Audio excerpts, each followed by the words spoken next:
She's become a global symbol of the rights of children to education and used the occasion of her 16th birthday and a platform at the United Nations for a call to action.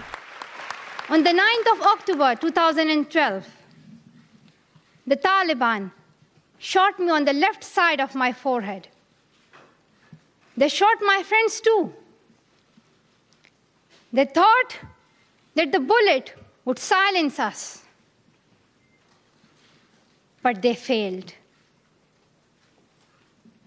And out of that silence came thousands of voices. The terrorists thought that they would change my aims and stop my ambitions. But nothing changed in my life except this. Weakness, fear, and hopelessness died. Strength, power, and courage was born. Secretary General Ban Ki-moon said the attack on Malala showed what the terrorists feared the most: an educated girl who did not come to seek revenge.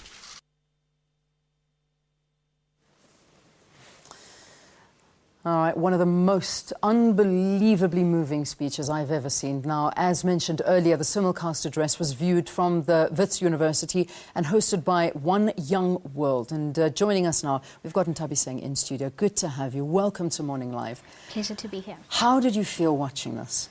It was absolutely breathtaking. I mean, the sheer bravery that this girl portrayed to the entire world at such a young age, and her activism truly inspired many of us in the room. Yeah, I can imagine. I mean, I would love to have been a fly on the wall just listening to the conversations that you were all having afterwards, and sort of maybe drawing comparisons between perhaps what she was going through in her life and what young students in South Africa are going through. What was said?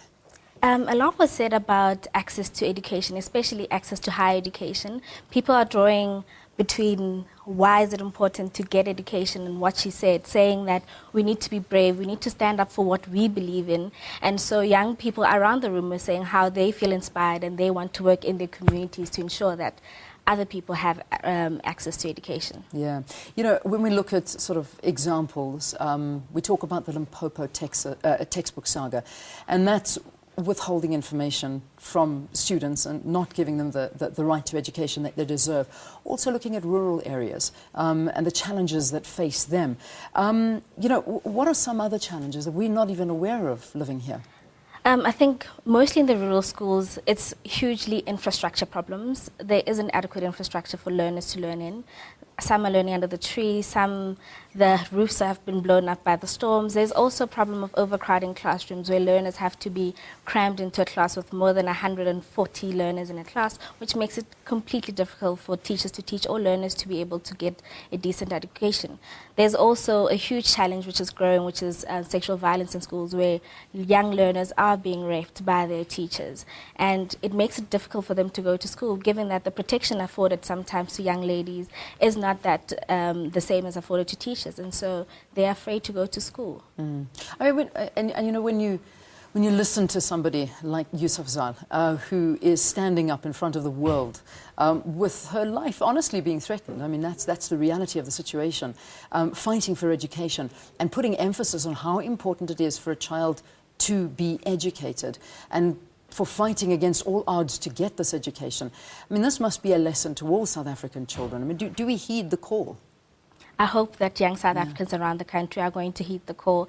If there was ever a time for young South Africans to rise up and say this is a time for us to claim the right to education, that time is now. She has shown us that throughout the various challenges that she faced and which were life-threatening, she managed to stand up and say we have that right and we need to access that right. Mm-hmm. She said one thing, she said the pens and books are so mighty that the Taliban soldiers are afraid of them. And I'm saying that throughout the country, people must stand up. Young people must say, this is our time and our time is now. We need to claim our right to a basic education. Yeah. It's there in the Constitution, so we have a constitutionally protected right. Yeah. They should stand up for it. I love that. I mean, she was actually just making a call out to the youth and just saying, you know, pick up your weapons, your pens and your books. Those are the weapons. That's all you need. Let's talk politics for a little bit. Last week, a lot of analysts were disappointed with the cabinet reshuffle that took place, and there's been a lot of emphasis put on our education minister that's not doing enough for the youth. Do you share the same sentiments? I mean, amongst the youth and speaking to the young people, how do you feel about this? We had quite a conversation on social media and Facebook with my friends where I asked them, did they think it's fair? And a lot of us think that if really President Zuma wanted to show that there is a dedication to education, maybe Angie should not have stayed and she should have been reshuffled along with the other ministers. I mean, we can't say she's doing an entirely terrible job, but some of the things that have come up over the past few years, such as the textbooks crisis, the lack of teachers in the Eastern Cape, some of the money that has been lost in Limpopo province, around 2 billion, and to date now nobody has been held to account. And so as the overall accounting officer, we expected her to be moved along with some of the other ministers that were said not to be performing. If you also look at some of the SACMEC reports, which is an analysis of what's happening in other countries, we are still ranked the lowest in terms of numeracy, in terms of literacy, and even teacher absenteeism is incredibly high in the country. And so we expected her to be moved, maybe. Right. All right, Nthabiseng, thank you so much for talking to us here on Morning Live. A bright young lady, I can tell you that much. Good future you've got ahead of you. Thank you very much. Nthabiseng Pooe, who is the education activist, Section 27, talking to us about Malala Day that was held last week. All right, let's take a break. We've got